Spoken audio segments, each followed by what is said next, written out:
வணக்கம்.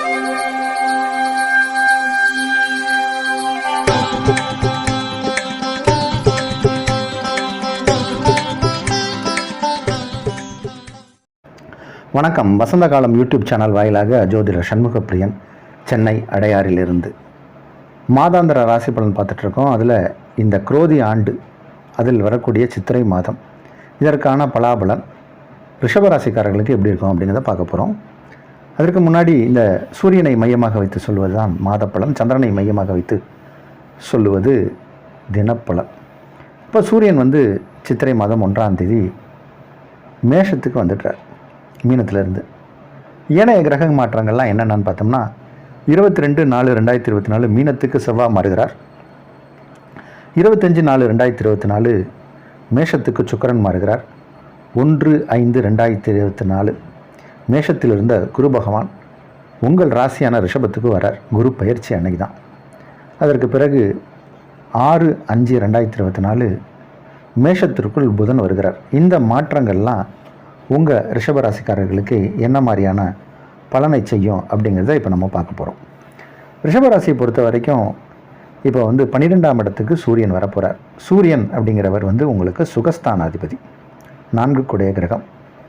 அவர் 12ஆம் இடம் வரப்போகிறார். அதனால் எப்படி இருக்கும் அப்படின்னு ஒரு பக்கம் பார்த்தோம்னா, அது வந்து 12ஆம் இடத்துக்கு சூரியன் வருவது அப்படிங்கிறது ஒரு சிறப்பான விஷயம் கிடையாது.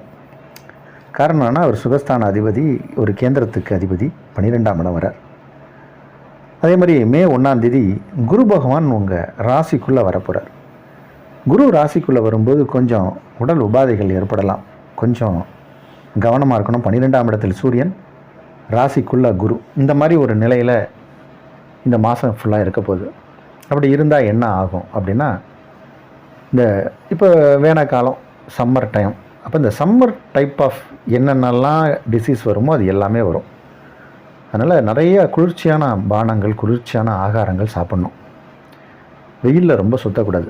ஹீட் ஸ்ட்ரோக்ஸ் வருவதற்கு வாய்ப்புண்டு. ரிஷபராசிக்காரர்களுக்கு சூடு சம்மந்தப்பட்ட வியாதிகள் எல்லாமே வரும். அதனால் ரொம்ப கவனமாக இருக்கணும். ஜென்ம ராசிக்குள்ளே குரு வரும்போது உடம்பு கெட்டுப்போகும். கூடவே இப்போ வந்து சூரிய பகவான் 12ஆம் இடத்துல இருக்கார். இந்த மாதிரி நேரங்களில் உடல் உபாதைகள் ஏற்படலாம். அதுவும் சூடு சம்மந்தப்பட்ட, ஹீட்டு சம்மந்தப்பட்ட விஷயங்கள் எல்லாமே வரும்.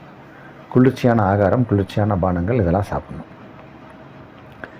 சரி, வேறு என்னங்க எனக்கு வரும், நல்லது ஏதாவது இருக்கா அப்படின்னா, உங்கள் ராசி அதிபதி சுக்கிரன் 11ஆம் இடத்துல இருந்து இந்த மாதத்தில் மாறுறார். மாறி 12ஆம் இடம் வர்றார். 12ஆம் இடம் வந்து அங்கேயே சூரியனோடு இணைய போகிறார். சுக்கிரனை பொறுத்த வரைக்கும் 12ஆம் இடம் வரலாம், அது ஒரு நல்ல விஷயம்.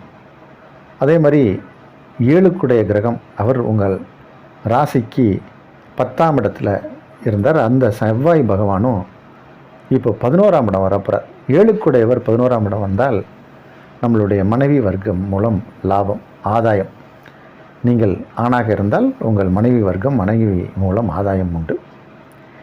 நீங்கள் பெண்ணாக இருந்தால் உங்கள் கணவன் வழி சொந்த பந்தங்கள் மூலம் ஏதோ ஒரு நல்ல விஷயங்கள்லாம் நடக்க போகுது அப்படின்னு அர்த்தம். இல்லை, நான் கல்யாணம் ஆகாத நபராக இருந்தால் இப்போ கல்யாணம் கைகூடும். திருமணத்திற்கான யோகம் நேரம் வந்தாச்சு. அந்த விஷயங்கள் எல்லாம் ஏதாவது சுணக்கங்கள், பின்னடைவுலாம் இருந்ததுன்னா அதெல்லாம் சரியாயிடும். 7ஆம் வீடு, அந்த வீட்டுக்குரிய கிரகம் செவ்வாயாக வந்து அவர் 11ஆம் இடம் வந்து ராகுவோடு இணைந்து இந்த மாதிரி இருக்கும்போது நிறைய பேருக்கு வந்து ப்ராப்பர்ட்டி வாங்குகிற யோகம் ஏற்படும். ஒரு பெரிய தொகையை கொண்டு போய் ப்ராப்பர்ட்டி வாங்குறதுல முடக்குவாங்க. நல்ல ப்ராப்பர்ட்டி ரொம்ப நாளாக எதிர்பார்த்துட்டு இருந்தீங்கன்னா அந்த ப்ராப்பர்ட்டி வாங்குகிற யோகம் இப்போ உண்டு.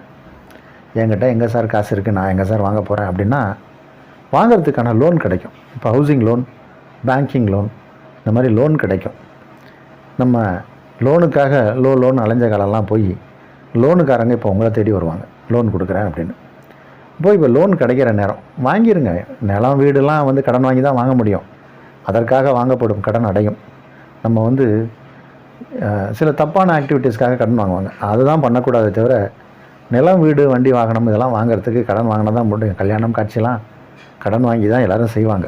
அதற்கான விஷயங்கள் வந்து அடைபட்டுரும். இப்போ உங்களுக்கு வந்து அதற்கான யோகம் இருக்குது. இப்போது நிலம், வீடு, வண்டி, வாகனங்கள் இந்த மாதிரியான விஷயத்திற்கு கடன் வாங்கினா கடன் அடையும். அதே மாதிரி சுப விஷயங்கள் நடக்க போகுது. குடும்பத்தில் கல்யாணம், காட்சி, காது குத்து, குழந்தை பாக்கியம், இந்த மாதிரியான விஷயத்திற்காகவும் ஒரு பெரிய தொகை செலவிட போகிறீங்க. அதுக்காக நீங்கள் லோன் கேட்டாலும் லோன் கிடைக்கும். ஆனால் பெரும்பாலோருக்கு வந்து லோன் வாங்கக்கூடிய சூழ்நிலை இருக்காது. ஏன்னா உங்கள் சொந்த பணத்தை வச்சு வாங்கக்கூடிய அமைப்பு தான் இருக்குது. உங்கள் சேமிப்பு, நீங்கள் சேர்த்து வச்ச காசை வச்சு இடம், வீடு, வண்டி, வாகனம் வாங்கலாம். ஆரோக்கியத்தில் ரொம்ப கவனமாக இருக்கணும். ஆரோக்கிய விஷயத்தில் தான் இந்த மாதத்தை பொறுத்த வரைக்கும் எச்சரிக்கை, கவனம் அதெல்லாம் தேவை. குரு பகவான் 1ஆம் தேதி உங்கள் ராசிக்குள்ளே வர்றதுங்கிறது விசேஷ பலன் இல்லைன்னு சொல்லியாச்சு. ஆனால் குரு பார்க்குற இடம் எல்லாமே விருத்தி ஆகும். குரு அவருக்கு வந்து 5ஆம் பார்வை உண்டு. 5ஆம் பார்வையாக அவர் வந்து கன்னியை பார்ப்பார். 7ஆம் பார்வையாக விருச்சகத்தை பார்ப்பார். 9ஆம் பார்வையாக மகரத்தை பார்ப்பார். இதனால் வந்து என்ன நடக்க போகுது அப்படின்னா, 5ஆம் இடம்ங்கிறது நம்மளுடைய புத்திரஸ்தானம். அப்போ பிள்ளைகளின் படிப்பு, வளர்ச்சி, முன்னேற்றம் எல்லாமே நல்லாயிருக்கும். 7ஆம் பாவம் அப்படிங்கிறது கலத்திர பாவம். உங்களால் உங்கள் குடும்பத்தில் இருப்பவர்களுக்கு எல்லாமே ஒரு ஆரோக்கியம், உங்கள் ஃப்ரெண்ட்ஸு சர்க்கிள், நீங்கள் வெளிவட்டார பழக்க வழக்கங்கள் எல்லாமே சிறப்பாக இருக்கும், சீராக இருக்கும். 5ஆம் இடத்தில் ஏற்கனவே கேது இருக்கார். அந்த கேதுவை குரு பார்க்கும்போது தான் பூர்வீக இடம் சம்மந்தப்பட்ட சிக்கல்கள் ஏதாவது இருந்தால் அதெல்லாம் சரியாகும். குலதெய்வம் கோயிலே தெரியல, குலதெய்வம் கோயிலுக்கே போகலான்னு சொன்னவங்களுக்கெல்லாம் இப்போ வாய்ப்பு உண்டு. குலதெய்வம் கோயிலுக்கு போயிட்டு வரலாம். 9ஆம் இடத்தை குரு பார்க்குது. அப்போ தந்தைக்கு ஆதாயம், தந்தையால் நமக்கு ஆதாயம். தந்தையோடு நமக்கு வந்து ஏதாவது கருத்து வேறுபாடு இருந்தால் அதெல்லாம் சரியாயிடும். பிஸ்னஸ் அப்பாவும் பிள்ளையும் சேர்ந்து பண்ணலாம். இந்த மாதிரி விஷயங்கள் எல்லாமே ஒரு சுபிட்சம் தெரியுது. இந்த மாதத்தை பொறுத்த வரைக்கும் குரு பெயர்ச்சி உங்களுக்கு சாதகம் இல்லை என்றாலும் ஏனைய கிரகங்கள் எல்லாமே சாதகமாக இருப்பதால் நன்மையான பலனே அதிக அளவில் நடக்கும். இந்த ராசிக்காரர்கள் ஸ்ரீரங்கம் சென்று வருவது நலம்.